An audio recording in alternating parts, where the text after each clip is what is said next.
All right, Shalom.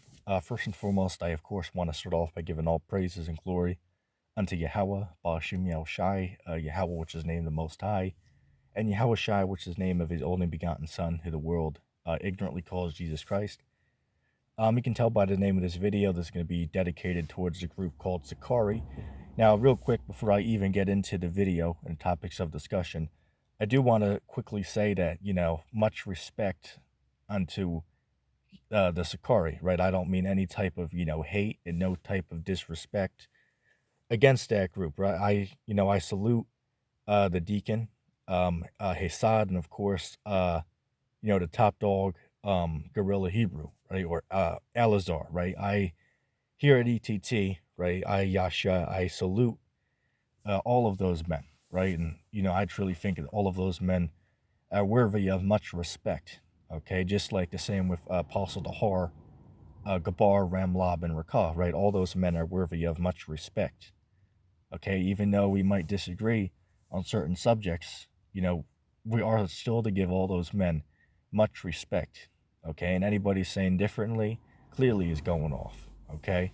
Scriptures say, matter of fact, Romans 13 says, give respect to whom respect is due, okay? So, just to get that out of the way, this is not at all, hate, okay? This is not at all any type of, hate against my guys, there in the, the Sicarii, okay? Just to, make that clear, okay? I just, have a couple topics that I would, have to challenge the Sicarii on, okay? I have to challenge my boys over there at the Sicarii on a handful of topics, okay? Now bear with me. If I quote scriptures, I'm going to quote them off the top of my head. I don't have the Bible with me here, so I will quote them off the top of the head. But I have a couple of topics I'd like to get into. And if anybody at the Sicarii sees this video, I ask of you to, please do a response video to this, okay? Or at least comment in the comment section and, answer what I am, going to throw at you.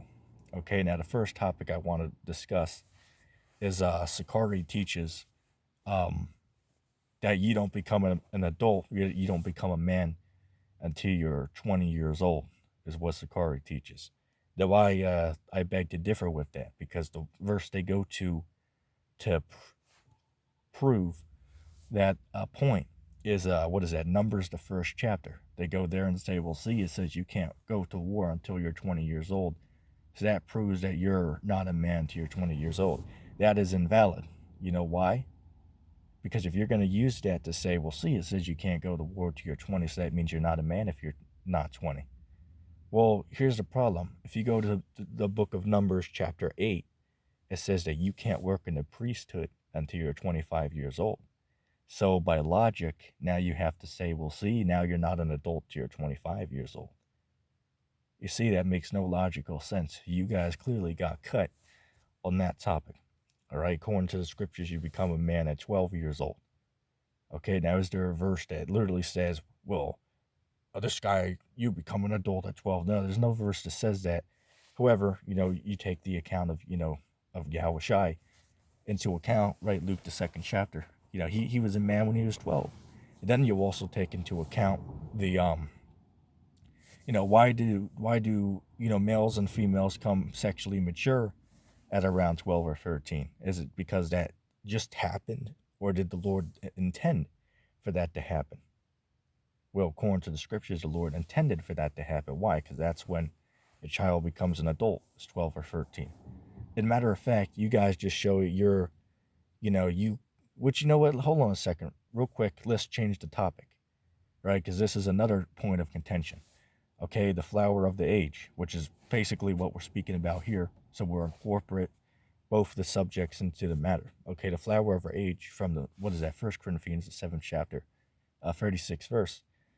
That's talking about a female's first menstrual cycle. Okay, and just to prove the flower is talking about a woman's period, you go to the book of, Leviticus 15, verse 24. Okay, clearly it proves that the flower of her age is referring to the woman's menstrual cycle, because it uses the word in Leviticus. It says if any man will lie with her at all, and her flowers be upon him, he shall be unclean until the evening. Now, what are those flowers talking about? Does a woman actually have flowers coming out from down there? No, it's talking about the period blood. Okay? That's what it's talking about. Okay, so with that being said, going back to 1 Corinthians, the flower of her age represents when a girl becomes a woman, which is what, 12 to 14 years old, she gets her first menstrual cycle. Okay, and you guys don't teach that. Why? Because you got your feelings hurt because you guys go by what Esau says. And again, I don't mean that out of hate nor out of disrespect. It's just, I mean, come on, you guys are clearly just, you guys clearly are just taking things out of context on purpose. And another thing as well, those guys, they have a lot of women in their, their camp. Okay, or I should not say their camp because women are not out there teaching, which is good. But I should say in their congregation, if that makes sense, right? That follow a Sicarii, if that makes sense, right? So they gotta, um, you know, be a little more gentle, so to speak. That's why Great Millstone is known as one of the top groups. I would say GMS is the top group. And why do I say that? Because if you clearly look at GMS, they don't hold anything back, man.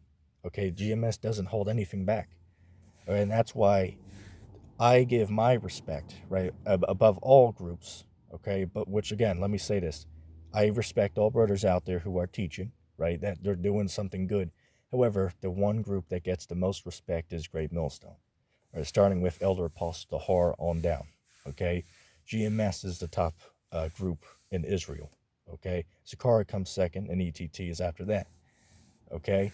Another point of contention, which I come to the defense of GMS on this subject, is the very controversial subject, which is the subject of bride kidnapping, right? Also known as the rape doctrine, which it's not. Guys use that, just as slander, right? GMS never taught anybody to, go out and rape people. Nobody's saying that. Anybody saying that is being a false witness. Okay, that's not what anybody said. However, is that in the Bible? Yes, it is in the Bible. What is that? Numbers, the 22nd chapter, right? Numbers, chapter 22. Or no, hold on. Deuteronomy, the 22nd chapter. Salakia, Deuteronomy, the 22nd chapter. You start at 25th verse, but then you go on to the 28th verse. Right, that's clearly talking about a man taking a woman by force against her will. And if you disagree, well, here's the problem. I believe it's the 21st chapter of Deuteronomy. The verse that speaks about if a man has a stubborn and rebellious son that would not hearken to the voice of his mother or father, then they shall lay hold on him, and they shall take him to the elders, and they shall stone him to death. Now, my question to you guys at Sicarii, if you say that lay hold does not mean force, well, are you saying that the son agreed to be stoned to death then? It says his mother and father shall lay hold on him. Now, logically, does that mean, oh, well, he agreed to go with them to get stoned to death? Or did the lay hold mean that they forcibly taken him and stoned him to death? Obviously, it's talking about forcibly, taking the son and stoned him to death. Obviously, it's done by force. Okay, not agreement. Okay, and also I want to mention as well, all you have to do is go on Wikipedia and look up something called bride kidnapping. Bride kidnapping is the same thing spoken about in Deuteronomy, the 22nd chapter. Okay, and it happens even to this day all over the world. Not saying it's a good thing, but to pretend that it doesn't happen is that's an illogical fallacy.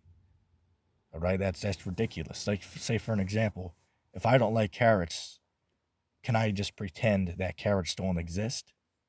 No, obviously it still exists, even though I personally might not like them. Right? So for you to sit there and say, "Oh, nah, we'll skip over that." I mean, just be a man about it. Just say, "Oh, yeah, well, we don't like that," but just acknowledge that is what is real. That is what happened, and that is in the scriptures. Okay, now if you don't like it, then you don't like it, but that's in the scriptures. What is it? Matthew, I believe it's 11:6.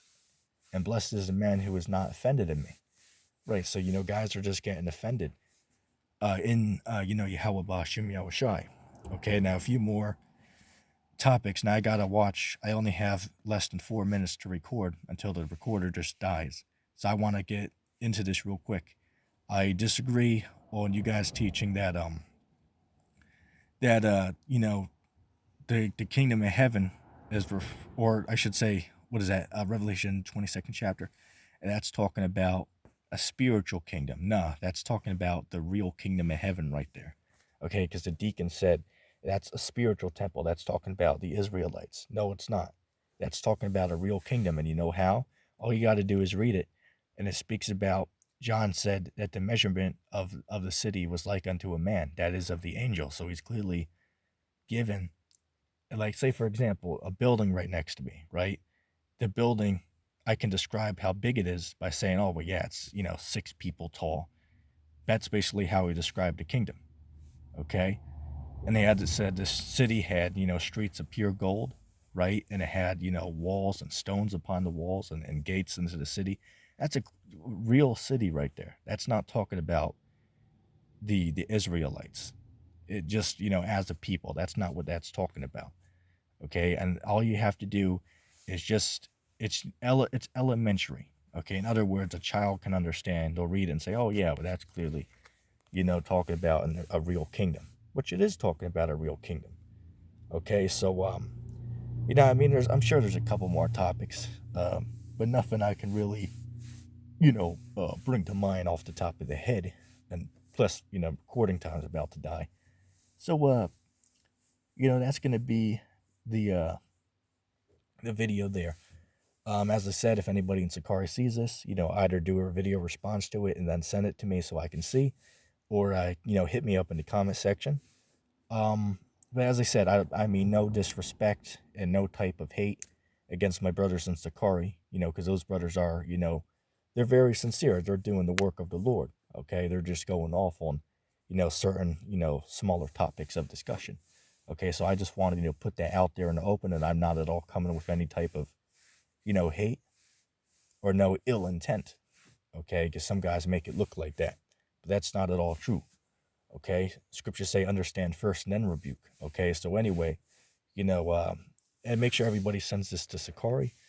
If anybody made it this far into the video, put hashtag Fiji water in the comment section down below just to see if anybody actually made it this far. If that being said, I'm going to say shalom.